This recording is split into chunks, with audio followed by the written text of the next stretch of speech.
Hello, Pewter people. Scott Reynolds here with another Pewter Pulse. What the heck? Tristan Wirfs to possibly miss the first 4 games of the 2025 season due to a recent knee surgery.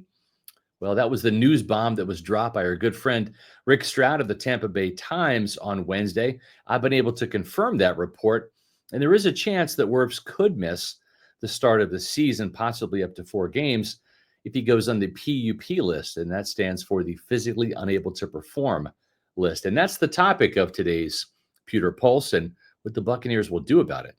Now I'll get into the Tristan Wirfs situation in just a minute. But first, your reminder, hit the thumbs up button on this video, give it a like, also leave a comment, which I love to read. When you do those 2 things, it helps us with the YouTube algorithm and gets our videos out in front of more amazing Bucs fans like you. Also, head over to Pewter Report TV, our YouTube channel. Hit the subscribe button. We're on the way to 20,000 subscribers. Thanks to you. We're only a couple hundred away, so greatly appreciate it. All right, so what in the heck is going on with Tristan Wirfs? And who is Charlie Heck, the Bucs' backup offensive tackle who will be charged with replacing Wirfs if he does miss some time? Well, let's tackle this topic, shall we? The news of Tristan Wirfs undergoing knee surgery in early July, just a few weeks before the start of training camp, is disappointing, but not totally surprising. Why? Well, Worfs missed the entire Bucs offseason due to his bothersome right knee, which was injured back in week 9 of last season against San Francisco. Worfs, if you remember, left that game early and was replaced by Justin Skule, who is now in Minnesota after leaving Tampa Bay in free agency for the chance to start at left tackle at the start of the season because Christian Darsaw won't be available due to an injury that he suffered last year. Skule started for Worfs in week 11 after the bye week, and then Worfs returned to action after that and didn't miss a start the rest of the season. Worfs was seen working out with team trainers with a clunky brace on his right knee during the team's mandatory minicamp. Yet he was seen doing some pass sets and doing some jogging and actually looked pretty good doing so. So any knee injury he was dealing with was relatively minor in nature based upon what he could actually do. Now, we don't know the specifics of the knee injury, but let's face it, everyone at One Buccaneer Place is on vacation right now. So getting more details outside of Rick Stroud's report is going to be tough. But Stroud did allude to the fact that there was some more minor damage in the knee once they got in there for the surgery, and they took care of that. Is it disappointing that Worfs didn't have surgery sooner in the offseason? Well, of course it is. As disappointed as you are with the news that Worfs may go on the PUP list and miss at least the first 4 games of the season, the Bucs and Worfs are way more disappointed. Could this have been avoided with surgery earlier in the spring? Perhaps. But we don't know the specifics of whether or not Worfs encountered a setback in his rehab over the summer, where he possibly wound up partially tearing something while doing an exercise. Maybe Worfs was against doing the surgery and wanted to see if it would heal over time. Perhaps the team was being overly optimistic with rehab and guessed wrong with the timetable. Sometimes rehab and surgeries don't always go as planned. We don't really know what happened. Outside of hindsight is always 2020. The point is, we can speculate all we want and try to assess blame, but here we are with the prospects of the Bucs missing their All-Pro left tackle for the first month of the regular season. So what do? Well, the Bucs no longer have Justin Skule, who started 4 games at right tackle for Luke Gedeke and 1 game for Worfs at left tackle last year. If you think the sky is falling, Bucs fans, it's not. Or if you think that the season is over, well, don't. Remember that despite having a very rough start at Detroit against Pro Bowl pass rusher Aiden Hutchinson, the Bucs still won that game against the Lions with Skule at right tackle. And Skule got better each week he played. His performance was nearly flawless against the Giants at left tackle in the Bucs' Week 11 win in New York when he started in place of Worfs. So who's going to replace Skule, who's no longer an option? Without him to fill in for Worfs, the Bucs will turn to Charlie Heck, a 6'8" veteran newcomer who has 23 career starts at offensive tackle in 5 seasons. That's slightly more than School, who has 17 starts at tackle over the same 5 seasons.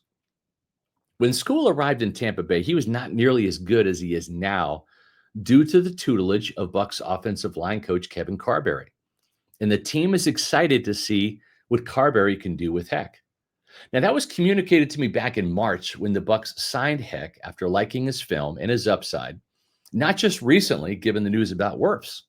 So take that for what it is.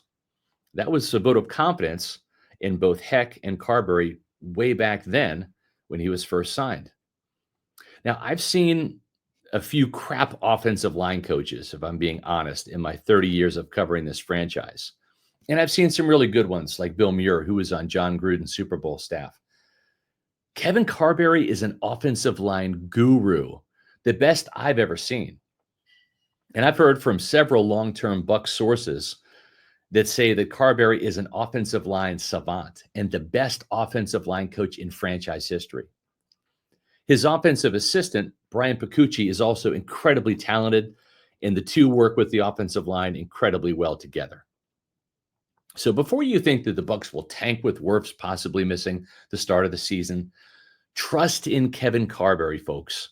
He's rapidly developed rookie center Graham Barton, taken the games of right guard Cody Mauch and right tackle Luke Gedeke to a Pro Bowl level, and turned a journeyman guard in Ben Bredesen into a good offensive lineman worthy of a 3-year commitment.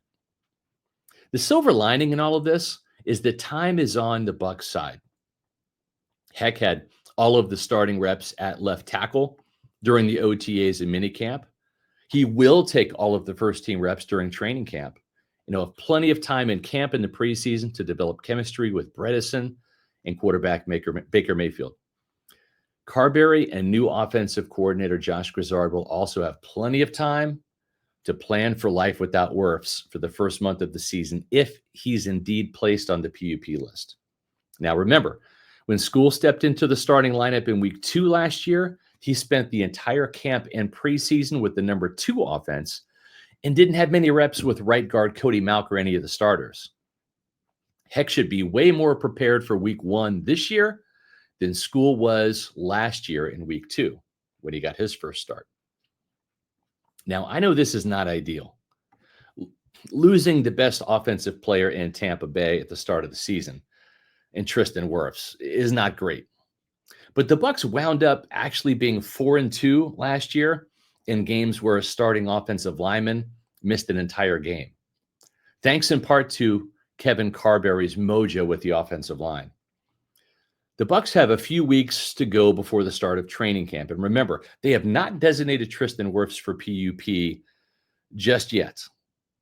That's only a possibility. Let's see how the team reassesses the situation and what type of progress Worfs can make over the next couple of weeks.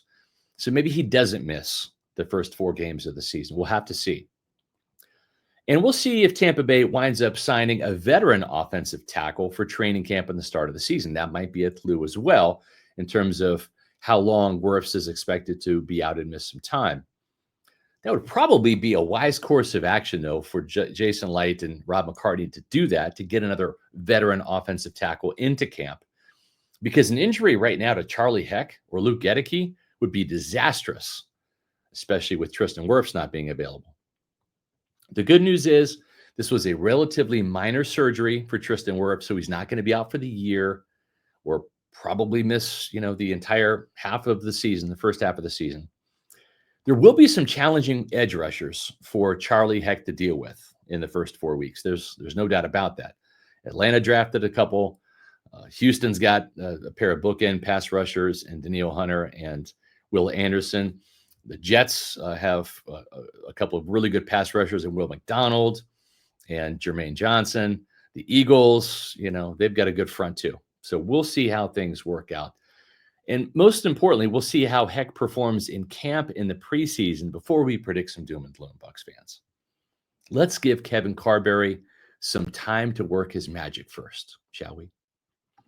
Well, you guys have been working the magic over at Pewter Report TV, our YouTube channel. We're almost up to 20,000 subscribers thanks to you. So head over there to Pewter Report TV on YouTube for my Pewter Pulse videos and our Pewter Report podcast. We did a whole emergency podcast on the Tristan Wirfs situation, where I dive into that with Matt Matera for about 45 minutes. So if you want an extended recap and projection of what has happened and what may happen, check that out. We'll have that video for you here too to click on. Also, make sure that you follow us on X, Facebook, and Instagram. We're going to have tons of training camp coverage on social media, and that's at Pewter Report. And of course, pewterreport.com will have all of the coverage about Tristan Wirfs and his knee injury, as well as training camp on the mothership. And I'll be back soon with the new Pewter Pulse.